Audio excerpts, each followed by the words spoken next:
S news चॅनलला subscribe करा, bell आयकॉनवर क्लिक करा। एस न्यूजच्या बातम्या पहा आपल्या मोबाईलवर।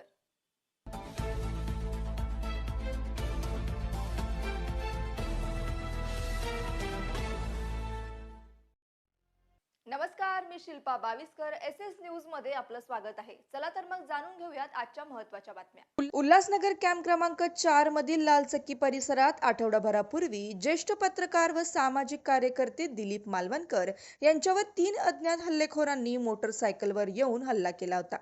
या हल्ल्यामागे राजकीय द्वेष असल्याचा गंभीर आरोप मालवणकर यांनी केला होता। घटनेनंतर पोलिसात तक्रार दाखल होताच तपासाची चक्रे वेगाने फिरली। सीसीटीव्ही फुटेजच्या आधारे 3 आरोपींपैकी गणेश मुतुकन्ना आणि अरविंद नायडू या दोघांना पोलिसांनी अटक करण्यात यश मिळवले आहे। तिसरा आरोपी अद्याप फरार असून त्याचा शोध घेण्यासाठी पोलिसांचे विशेष पथक कार्यरत आहे। अटक केलेल्या आरोपींना न्यायालयात हजर केले असता त्यांना 16 तारखेपर्यंत पोलीस कोठडी सुनावण्यात आली आहे।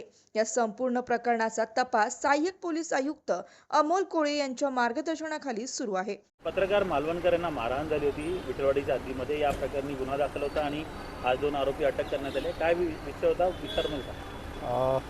दिनांक 5/2/2026 रोजी सकाळी 11 वाजता दिलीप मालवणकर यांना गाडीवरून जात असताना अडवून मारहाण झाली होती। त्या संबंधाने त्यांनी विठलवाडी पोलीस स्टेशन येथे तक्रार दिली होती।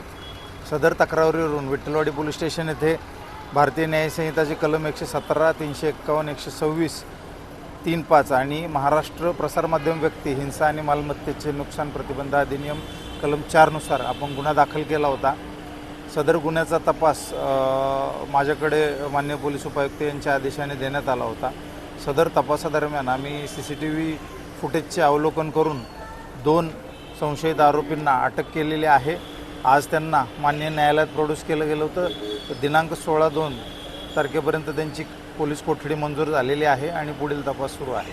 तर या प्रकरणामध्ये काही पॉलिटिकल लोकांची इन्व्हॉल्वमेंट असल्याची आरोप मालवणकर यांनी केले होते। त्याच्यात काही तथ्य आढळलं आहे का? त्यांनी त्यांच्या फिर्यादमध्ये जरी तसं नमूद केलं असेल तरी सध्या त्याच्यावर तपास चालू आहे। सध्या रिमांडमध्ये आरोपी मिळालेले आहेत। पुढील आरोपींच्या विचारपूस केल्यानंतर त्यामध्ये तपासात जे निष्पन्न होईल त्याबद्दल आपल्याला माहिती देण्यात येईल। या हल्ल्यामागचं नक्की कारण काय आलं आहे? अद्याप तो अजून एक आरोपी अटक होणं बाकी आहे। ते 3 आरोपी अटक झाल्यानंतर तपासात निष्पन्न होईल। सध्या विचारपूस प्राथमिक स्तरावर आहे। तर या आरोपींवर यापूर्वी काही गुन्हे दाखल आहेत का? आहे। यामध्ये जे 2 आरोपी अटक आहेत त्यातल्या एका आरोपीवरती एक रॉबरीचा आणि एक मारहाणीचा गुन्हा कोळशेवाडी पोलीस स्टेशन येथे यापूर्वी दाखल आहे।